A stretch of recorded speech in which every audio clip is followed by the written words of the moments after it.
Hello everyone, welcome back to my channel. ఈరోజు మన ఛానల్లో మరో సరికొత్త స్నాక్ రెసిపీతో మీ ముందుకు వచ్చేసానండి. చాలా అంటే చాలా క్విక్గా చేసుకోవచ్చు. ఇక దీని టేస్ట్ విషయానికి వస్తే కరకరలాడుతూ భలే రుచిగా ఉంటుంది. బయట కొన్న సమోసా పకోడీల కంటే రుచిగా ఉంటుంది. అలాగే మీరైతే ఫుల్గా వీడియో చూసేయండి, ఎక్కడ స్కిప్ చేయకుండా. పిల్లలకైతే భలే నచ్చేస్తుంది. ఇక రెసిపీ అయితే స్టార్ట్ చేసుకుందాం. దీనికోసం అయితే ఒక మిక్సింగ్ బౌల్ తీసుకొని 1 కప్పు వరకు పిండిని తీసుకోండి. ఇక్కడ గోధుమ పిండి అయినా వాడుకోవచ్చు, లేదంటే మైదా పిండి అయినా వాడుకోవచ్చు. అలాగే రుచికి తగ్గ ఉప్పును వేసుకోండి. 1 స్పూన్ వరకు నూనెను వేసుకోండి. అలాగే 1/2 స్పూన్ వరకు వామును వేసుకోండి. వాము వేసుకోవటం వల్ల డైజెషన్ ఇష్యూ లేకుండా ఉంటుంది. At the same time taste కూడా చాలా బాగుంటుంది. ఇవన్నీ వేసుకున్నాక ఇంగ్రీడియంట్స్ అన్నీ బాగా కలిసే విధంగా ఫస్ట్ కలిపేసుకోండి. కలుపుకున్న తర్వాత కొంచెం కొంచెం నీళ్ళను వేసుకొని రెగ్యులర్గా మనం ఇంట్లో చపాతీ పిండి ఎలా అయితే కలుపుకుంటామో ఇదే విధంగా కలుపుకొని మూత పెట్టేసి పక్కన పెట్టేయండి. నెక్స్ట్ అయితే దీనికి స్టఫింగ్ అయితే రెడీ చేసుకుందాం. దీనికోసం అయితే మళ్ళీ స్టవ్ వెలిగించి ఒక ప్యాన్ పెట్టేసుకోండి. ప్యాన్ పెట్టుకొని 1 స్పూన్ వరకు నూనెను వేసుకోండి. మనం వేసుకునే నూనె వేడైనాక 1/2 స్పూన్ చొప్పున ఆవాలు జీలకర్ర వేసేసి ఈ రెండింటిని చిటపటలు అయ్యేంత వరకు ఈ నూనెలో ఫ్రై చేసుకోండి. ఇలా ఫ్రై అయిన తర్వాత 1/2 స్పూను లేదా 1/2 స్పూన్ వరకు మసాలా కారాన్ని వేసుకోండి. నేను ఇక్కడ మసాలా కారం కాబట్టి వేసుకుంటున్నాను. మసాలా కారం లేకపోతే పసుపు కారం కూడా వేసుకోండి. అలాగే అది వేసుకున్నాక ముందుగానే నేను ఒక 4 బంగాళదుంపలు, మీడియం సైజ్ బంగాళదుంపలను అయితే ఉడకబెట్టి పైన ఉన్న పొట్టును తీసి ఈ విధంగా మ్యాష్ చేసి పెట్టేసుకున్నాను. ఇలా మెత్తగా మ్యాష్ చేసి పెట్టుకున్న బంగాళదుంప తురుమును కూడా ఇందులోనే వేసేసి ఈ తాలింపులో బాగా కలుపుకుంటూ ఫ్రై చేసుకోవాలి. అలాగే ఇందులో సన్నగా కోసుకున్న కొత్తిమీర తరుగును వేసుకోండి. అలాగే ఇందులోనే రుచికి తగ్గ ఉప్పును వేసుకోండి. అక్కడ పిండికి సరిపడా ఉప్పు అక్కడ వేసుకున్నాం కదా, బంగాళదుంపకి సరిపడా ఉప్పు ఇక్కడ వేసుకోండి.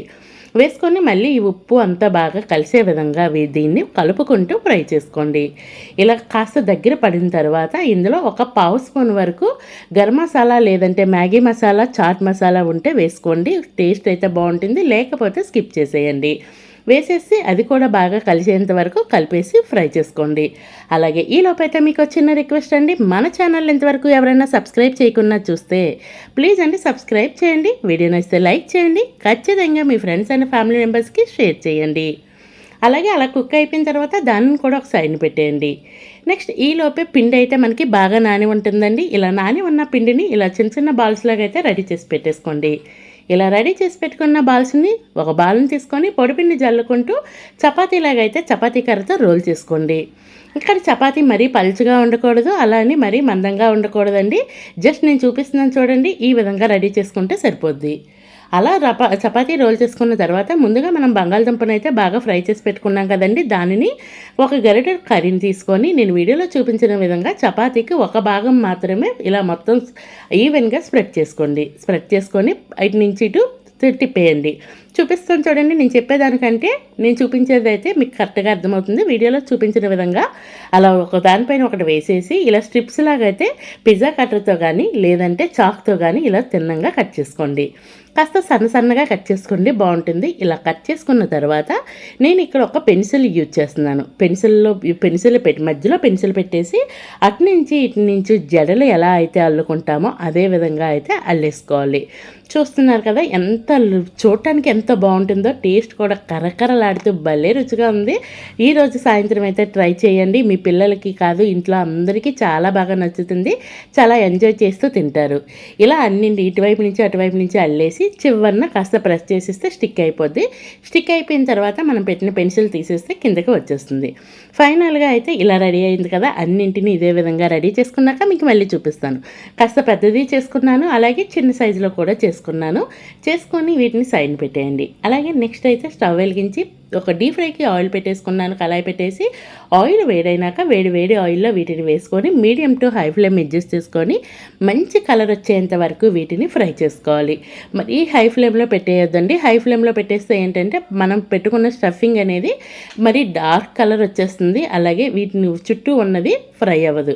So medium to high flame adjust చేసుకొని ఇలాగా గోల్డెన్ కలర్ వచ్చేంత వరకు ఫ్రై చేసుకోవాలి. అలా ఫ్రై అయిన తర్వాత ఆయిల్లో నుంచి బయట తీసేసి టమాటా కెచప్తో సర్వ్ చేసుకుంటే టేస్ట్ అదిరిపోతుందండి. చాలా చాలా బాగుంటుంది. ఇలా ఫైనల్గా అయితే ఈ రెసిపీని ఆయిల్లో నుంచి బయటకు తీసేయండి.